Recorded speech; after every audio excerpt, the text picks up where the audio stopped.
We had a man do our program and he was about 65 and he never ate salad. He said, rabbit food. After hearing this lecture, the next meal, he had a big green salad. Knowledge is easy to him that understands. Now this explains why things like green barley, green smoothies, wheatgrass, spirulina, they're very popular today, aren't they? They're very alkalizing. In fact, chlorophyll is one of the best tissue and blood cleansers there are. So anyone who's sick, have a dose of that chlorophyll or green barley 3 times a day. It'll help to mop up the poisons as they come out. Vegetables. Vegetables are alkaline forming, but there is an exception in the vegetable kingdom, so I'm going to put a question mark here, because for some people these vegetables have an acid effect and for some people they have an alkaline effect. It's the nightshade group of vegetables. It's tomato, capsicum, I'm in America, bell pepper. So I've got to rewire the brain. Bell pepper and eggplant. What do you call it? Aubergine. Do you call it eggplant? Eggplant's fine. And the fourth one is the white man's potato, my husband's favourite. This isn't the sweet potato, this is the Irish potato. The sweet potato is not a potato, it is a yam. They're the nightshade group of vegetables, and for some people they have an acid effect, and for some people they have an alkaline effect. How do you know what you are? Who will tell you? Your body will tell you. Now, my mother died a cripple in a wheelchair at the age of 51 with rheumatoid arthritis. I have strong inherited genes there. And my body says to me, a little tomato. Organic sits a much better. The yellow tomatoes sit better. Cooked tomato seems okay. Bell pepper, my body says, don't even think about putting it near your mouth. If I eat it, it repeats on me all afternoon. My energy goes. What's my body saying to me? Please don't eat that. And I say, okay. That's why you should be your own doctor, because no one knows how you feel. No one knows what you've been through. No one knows how different things respond or react on you. My role is that of a teacher, and I love teaching people how to be their own doctors. I have a little eggplant now and then. I have a little potato most days. My husband has 5 times the potatoes I have. I don't know what your body will tell you, but if you have arthritis or gout, an inflammatory condition, my suggestion is stop the nightshades. One lady said, but I love the nightshades. I said, how much do you love your arthritis? It's not forever. Did you hear that?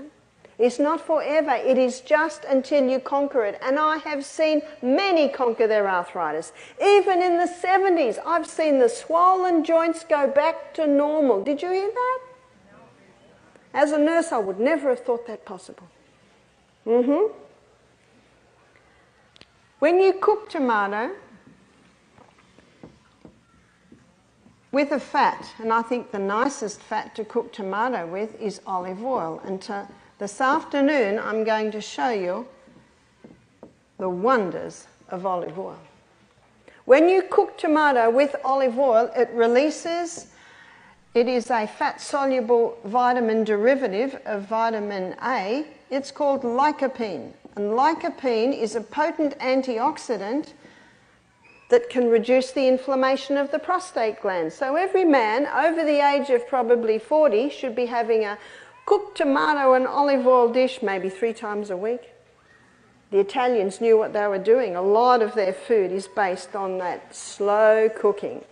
Now with the olive oil, you make sure your tomatoes are cooking at a low heat, because high heat, as you'll see this afternoon, can destroy your olive oil. So I'll leave that one with you. Fruit. Fruit has a question mark. Why does fruit have a question mark? If someone has a yeast presence in their body and they eat fruit, the sugar in the fruit will feed the yeast. And as the yeast feeds on the sugar in the fruit, it gives off acetic acid. It gives off lactic acid. It gives off uric acid. It gives off alcohol. Can you see what yeast does? It feathers its nest. It maintains the 5.5 pH at the cellular level that it thrives in. One lady said, Barbara, but God made fruit. Yes, he did make fruit. And fruit is good. Yes, it is very good. But if you have a yeast presence in your body and you eat the fruit, you will feed the yeast. And it's not forever. You adjust according to what's happening in the body. How do you know you've got a yeast presence in the body? Your tongue should be pink from the tip to the back. It is at this point that everyone usually pokes their tongue out at each other. You can wait till you get back to your bathroom and look in the mirror. The tongue should be pink. Almonds, often called the king of all nuts, and they deserve the title because almonds are high in iron, high in calcium, high in protein, and they are an alkaline nut. Brazil nuts contain a very important mineral called selenium. You only need 5 Brazil nuts a day to get all the selenium you need for a day. If you've got mercury fillings in your mouth, it will be gobbling up all your selenium because mercury has an affinity for selenium. And if you don't have enough selenium, your thyroid can't work because your thyroid uses selenium to convert iodine into thyroxine. I hope I didn't lose you. Just eat your 5 Brazil nuts a day. And the most alkaline grain is millet. What's millet? Birdseed. What do the birds do? Spit out the hull and eat the kernel. Well, you can buy hulled millet, and it cooks up to a very nice porridge for breakfast, and it's gluten-free. Millet, quinoa, spelt quinoa, buckwheat pancakes are pretty good, and amaranth.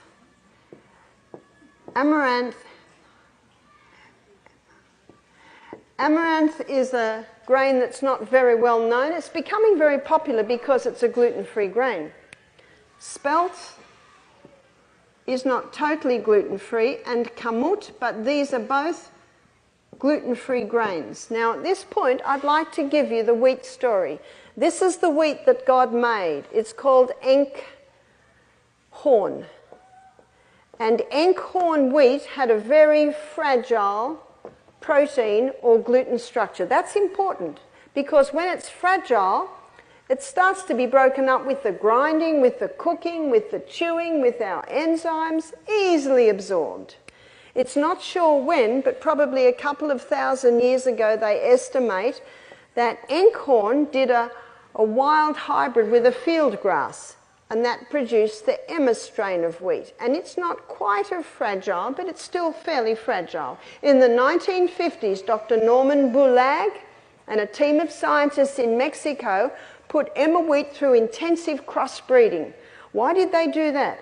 They wanted to produce a plant with a high yield to help save the starvation crisis. So they eventually came up with a plant that only grew that high, not that high.